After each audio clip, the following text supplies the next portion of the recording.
Hello friends, welcome back for another series of videos that I'm going to be doing on Oxygen Not Included Spaced Out. We're going to walk through the entire game, which is going to be exploring kind of how I'm going to approach each of the problems that you're going to face in a standard game of Oxygen Not Included, in hopes that if you're having any blockers or any issues with any of your runs, that you can check this out and hopefully see how some of these problems are solved so we can get from beginning to end. And I'm going to consider the game ended when we breach the temporal tear and we do all of the things that the game is asking us to do, which is like settling on other asteroids, exploring and getting artifacts and those kinds of things. So we'll get there. But yeah, let's get started. New game, survival. I am going to be playing on Spaced Out. I do have a base game walkthrough if you're interested, so that's also something you can check out if you're more interested in the base game. But Spaced Out's really cool. It kind of forces you to solve things in a really different way. What I just did here is I pasted in a seed that I had taken a look at before and I thought was pretty appropriate for us to do a walkthrough on. If you want to play on the same seed, I'm going to list this down in the description of the video, so you can check that out. The seeds will basically change what world trades you get. The only one that's a little bit weird is this subsurface ocean. They're not super common, but it's probably good for me to talk about on at least one of them because they can change the way you approach it a little bit. So yeah, also being metal poor is pretty common too. Crash satellites I don't think we're going to do a lot with. They're very good if you have a use for them, but I'm not going to introduce too many of them just for the sake of complexity. And the geode's pretty standard. Frozen Friends also pretty standard, so yeah, nothing too wild or out there. But yeah, if you want to play on this exact same map, so you can see like all of our resources and everything should spawn the exact same place, so that's a good thing that you can do if you wanted to follow along. Okay, after this we're going to be hitting a screen where we select our duplicants, and the first three we are going to select are going to need to be focused around the tasks that we need done the most at the beginning of the game.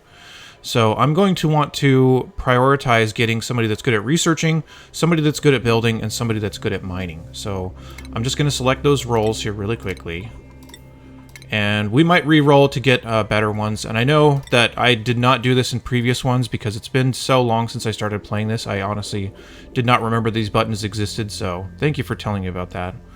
Alright, building and supplying. I will tend to want duplicants that can do more than one thing at a time. If there's only one for these first three, that's fine, but these are also really good traits, so I definitely want to keep these two for this duplicant. Let's see.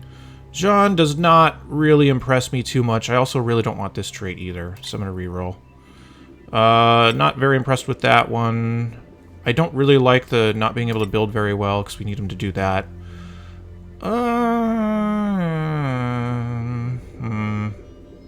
Okay, fine. Nails, you can come with us. Alright, Harold. 2 distributed maybe, but this is... Actually, this is pretty good. These are all 3 really good interests to have for later in the game, and that's typically how I'll want to prioritize these. Doctoring is pretty useless throughout the game, but decorating, I could at least have Nails do that, because we will need at least one person that can do that. I don't know, this looks pretty good. We'll call this good. The Walkthrough Crew, our standard name. Oh, I've already used it. I guess it's not going to let me. How about the Walkthrough Crew again? There. That's how every sequel should be named, again. Alright, let's go. Okay, so our start is a little bit weird on this one, but that's good because one of the first things that I like to talk about is kind of like the very first thing I do, you'll notice, is I just pause, zoom out. I want to see what's around me and I want to see what I can use. So one thing that I did talk about a lot in the other walkthrough is trying to preserve natural plants at this phase of the game. I also see this conversation a little bit, which is like, how much should I be digging out things? I am very, very aggressive about digging things out. I want these resources because these resources don't do anything if they are not mined out. So I want to dig this out as hard as I can and get out on the map as much as I can so I can see where my resources are and see what kind of problems I'm going to have to deal with.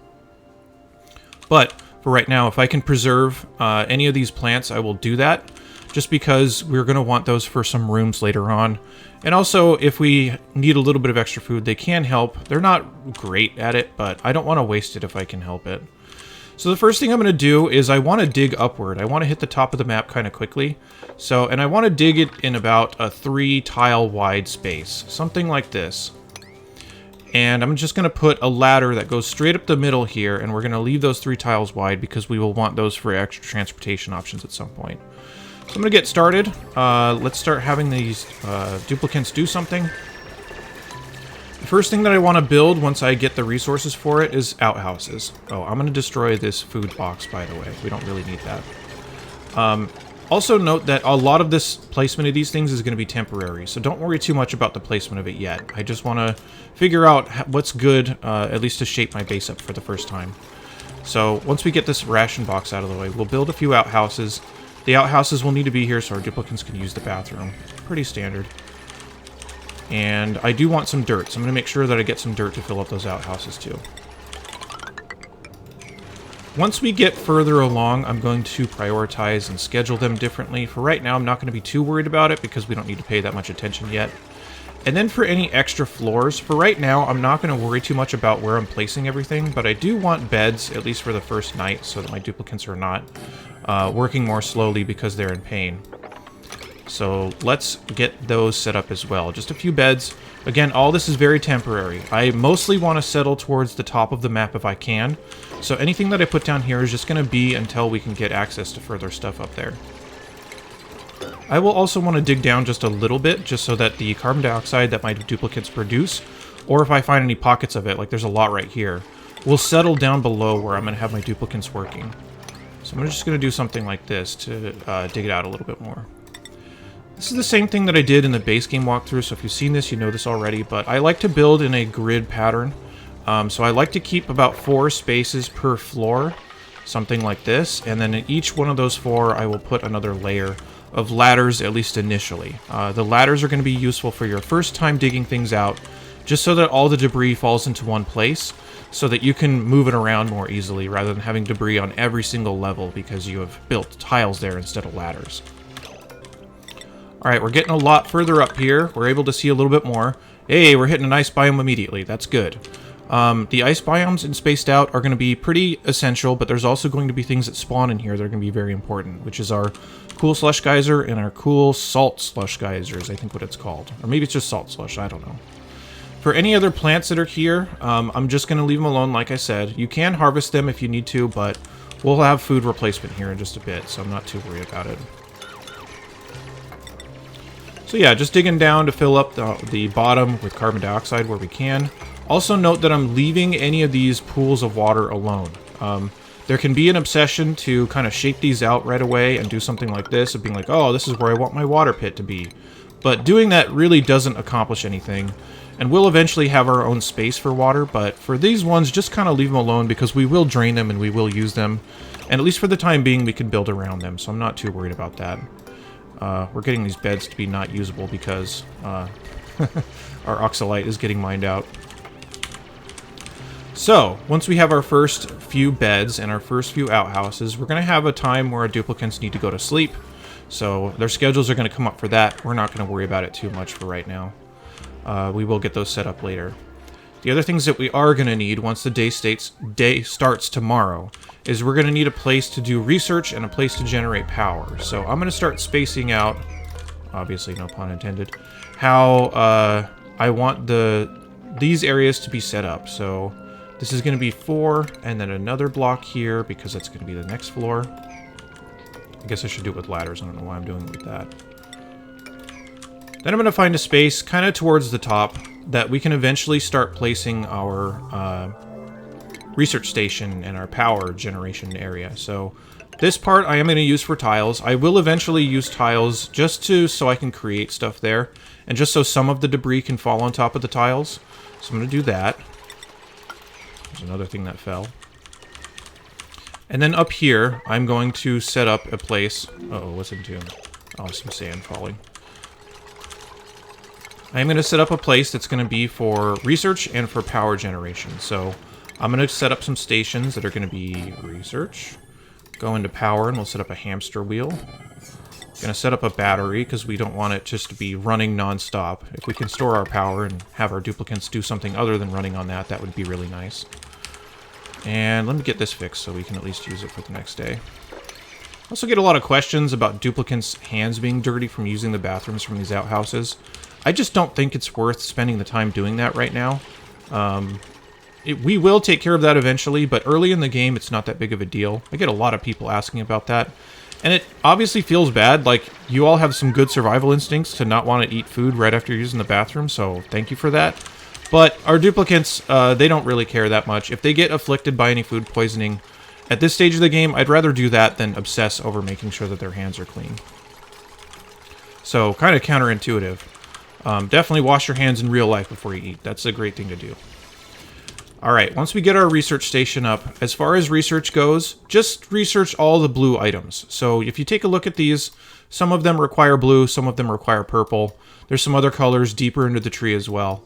For this first round of research, just get all the blue ones. You don't need to obsess over which ones you get yet, because we're not really on that much of a clock until we start taking more duplicants, which we'll talk about in just a little bit. So, now that this is ready to harvest, you can enable auto harvest on this. You can just click that button, or you can just use this to harvest it. Be careful to not harvest the muckroot, though, because you might want to keep those plants for later in the game, so we'll kind of figure that out.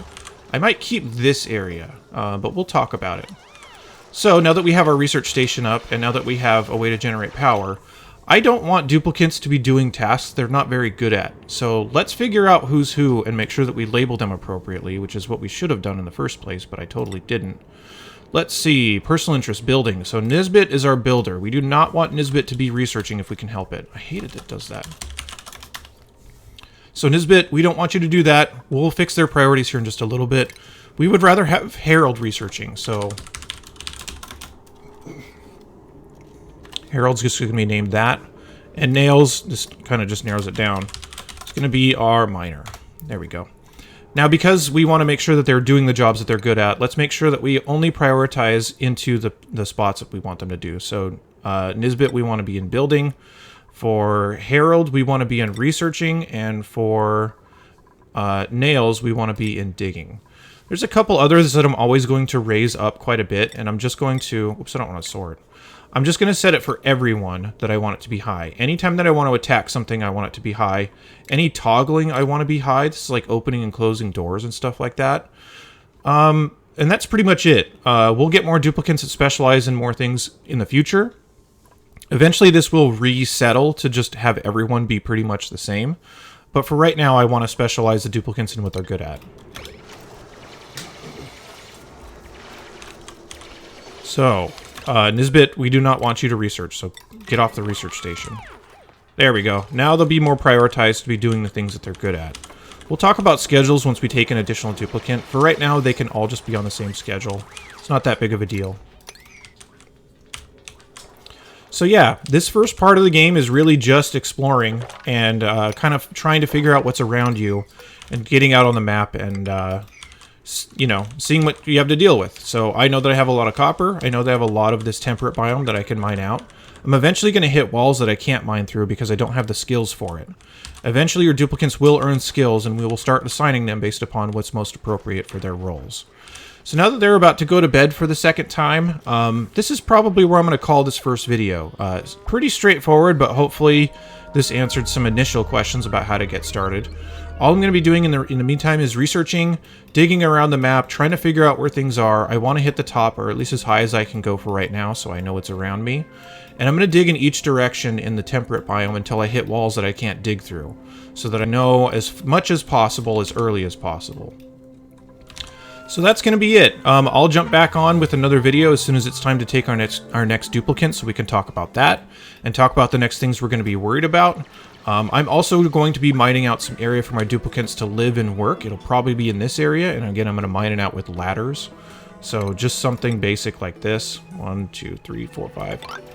So I say I'm going to stop, and I keep going. All right, we are going to stop for real here, but yeah, that's going to be my next objective, is just kind of hollowing this stuff out, because the next thing we're going to need to be thinking about is our food, because we have no real source of food right now. So we'll get on that, plus our oxygen, which we don't have right now. But yeah, that'll be in the next video. So I'll see you there really soon, probably in like half a cycle or something. So thanks for watching. Okay, bye.